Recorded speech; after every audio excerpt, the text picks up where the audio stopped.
कर दी आप अदर सिद्दीक साहब कह रहे हैं मुश्किल है, ब्रेक के बाद बात करते हैं। ब्रेक लेते हैं, ब्रेक में बात करेंगे कि मियां शहबाज शरीफ ने 26 सवाल किए हैं इमरान खान साहब से। और दिलचस्प बात यहाँ पर यह है कि वो जो खुद आजकल अदालतों में सवालात के जवाबात देने से कासिर है, वही सवालात उठा रहे हैं। ब्रेक के बाद वापस आते हैं। वेलकम बैक नाजरीन। मियां शहबाज शरीफ ने 26 सवालात किए हैं इमरान खान से, उस पर भी बात करेंगे। लेकिन इफ्तिखार रंधावा साहब ने हमें ज्वाइन किया है, पाक सरजमीन पार्टी से आपका ताल्लुक है। सर बहुत शुक्रिया। फरमाइएगा, मौरूसी सियासत की बात करना चाहूंगी जो कि सिंध में हमें उरूज पर दिखाई देती है। अगर सिर्फ और सिर्फ जरदारी फैमिली की बात कर लीजिए तो 6 टिकट्स दे दिए गए हैं उनकी सिर्फ अपनी ही फैमिली में। क्या कहते हैं आप इस पर? है मैं ये कहूंगा कि ये चंद खानदानों की बात नहीं है या एक दो खानदान की बात नहीं जिसकी आप पाकिस्तान का पॉलिटिकल सिस्टम ही देख लें। जो आदमी भी इलेक्शन में वो हमेशा ये चाहता है कि उसके बाद जो है वो जो कुर्सियां बिछाने वाले हैं, नारे लगाने वाले हैं, जो पढ़े लिखे नौजवान बाशऊर मुल्क की खिदमत का जज्बा रखते हैं, उनके लिए जगह नहीं होती। ये वर्करों में से नहीं, अपनी फैमिली में से ही लेकर आते हैं। मतलब कोई भी इंडिविजुअल भी, लीडरशिप भी, सब हमारे ये पॉलिटिकल सिस्टम ही करप्ट है।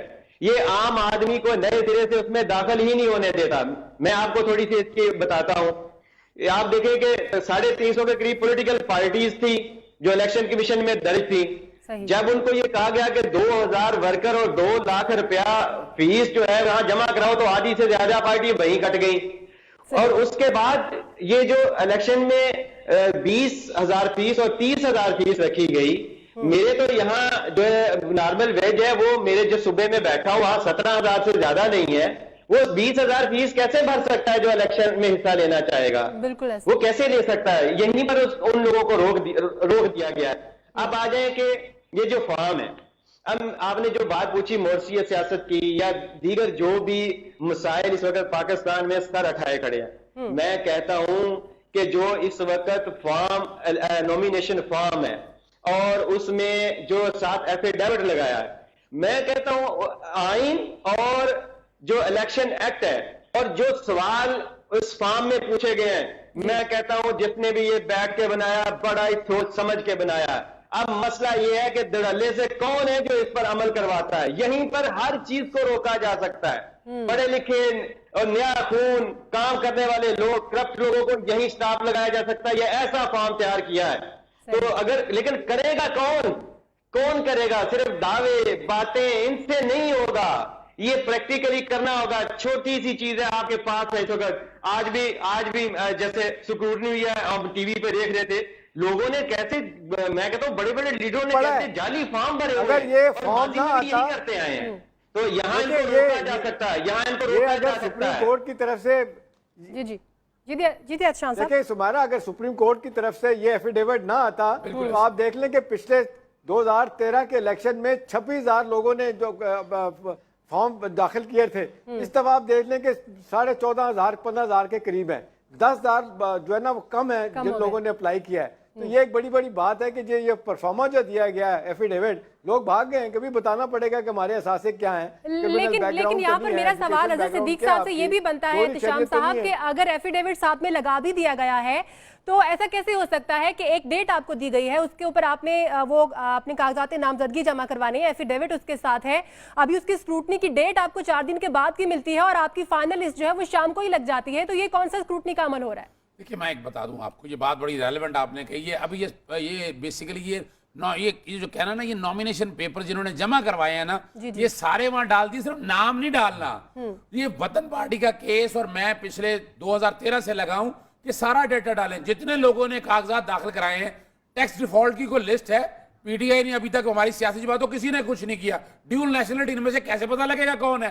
कन्विक्ट है कितने लोग हैं, कैसे पता चलेगा? सॉल्वेंसी या मुलाजमत किसी ने की हुई है? अगर किसी को कन्विक्शन में सजा हुई है, अगर किसी को 62(1)(f) के अंदर सजा हुई है, डाटा तो अवेलेबल ही नहीं। आपका रिटर्निंग ऑफिसर इस काबिल ही नहीं है। ये अब जो वलीद इकबाल साहब क्रेडिट तो बड़ा ले रहे हैं, लेकिन स्क्रूटनी के प्रोसेस में इतना वेग है कि बुनियादी तौर पर सरसरी सी स्क्रूटनी होनी है। हालांकि ये स्क्रूटनी का टेस्ट बड़ा सख्त होना चाहिए, यानी एक तरह का ये सेमी जुडिशियल प्रोसेस, हम इसे क्वासी जुडिशियल प्रोसीडिंग कहते हैं। ये तो एडमिनिस्ट्रेटिव प्रोसीडिंग में नहीं है कि यहाँ, यानी मैं आज ढूंढना शुरू, मैं 2013 से लगा हूं, मैं अब तक दर्जनों खत लिखे हैं, रिटन फाइल किए हैं कि ये डाटा कहीं, यानी पिछले नॉमिनेशन पेपर अगर आप उठा के देख लें, नाम नहीं डालना, सिर्फ नॉमिनेशन पेपर डालें, पूरी कॉम देखे, एफिडेविट देखे उनका, एफिडेविट देखे, अकाउंट सारा देखे, ये सारा डाटा अभी अब सॉरी अभी तक इलेक्शन कमीशन ने ठीक है, वलीद इकबाल साहब की तरफ चलते हैं, यही बात लेकर। वलीद इकबाल साहब, अगर मरूसी सियासत की बात की जाए, जी इफ्तिखार साहब, थोड़ा सा इसमें इजाफा करना चाहता हूं, मैं थोड़ा सा इसमें इजाफा करना चाहता हूं कि ये जो अभी मेरे भाई कह रहे थे, मैं कहता हूं कि वो कहें कि आरओ जो है अब वो उनके पास कोई देखने को कोई चीज नहीं है। नहीं नहीं, ऐसा नहीं है। अब मैं खुद स्क्रूटनी भुगत के आया हूं, मैंने वहां देखा है कि जब मेरी स्क्रूटनी की जा रही है तो स्टेट बैंक की तरफ से मेरी रिपोर्ट आई हुई है, एफडीआर से मेरी रिपोर्ट आई हुई है, नैब से मेरी रिपोर्ट आई हुई है, पुलिस से मेरी रिपोर्ट आई है, मुख्तलिफ अदारों से मेरी रिपोर्ट वहां पर आई हुई है। तो मैं कहता हूं ये नहीं कह रहा, मैं कह रहा हूं ये डाटा सारा वेबसाइट पे डालना चाहिए, सबके सामने आना चाहिए। ठीक है, कौम को पता होना चाहिए इस बारे में। ठीक है, वलीद साहब फरमाइएगा कि अगर मरूसी सियासत की अगर हम बात करते हैं, जी प्लीज आप सुमैरा, देखिए मेरी बारी आएगी कि नहीं आएगी, दिया जाए कि सिक्योरिटी सही नहीं होती, लोग जो हैं वो they can get away with it, तो जेहन में एक बात रखनी चाहिए कि कल ठीक है सर, वलीद साहब, मैं वलीद साहब की जानिब जाना चाहूंगी। वलीद साहब, जैसे मैं अभी बात कर रही थी कि मरूसी सियासत की तनकीद का सामना तो पीटीआई को भी है, लेकिन अब जब टिकट तकसीम हुई है तो ज्यादातर टिकट्स हम देख रहे हैं कि खानदानों में डिवाइड की जा रही है मरूसी सियासत को, जो कि मरूसी सियासत के निशान समझे जाते हैं, जैसा कि जहांगीर खान है, फिर जतोई खानदान है, खोसा खानदान है, कुरैशी खानदान है। किस तरह से काउंटर करेंगे आप इस बात को? आप दो बातें, उससे पहले एक मैं वो जुमला आपको बताना भूल गया था जो आपने कहा था ना कि वो इलेक्शन के रिफॉर्म से किस तरह से, वो मुझे किसी सरकारी अफसर ने बताया था, खासकर PMLN के बारे में, कि जी आप जितने मर्जी तरीके ढूंढ लें, कानून नए बना लें, अपने आप को सिखा लें कि जी ये इसको रोकना है धांधली को, हर इलेक्शन में पिछले इलेक्शन से नया तरीका निकालते हैं वो करने का।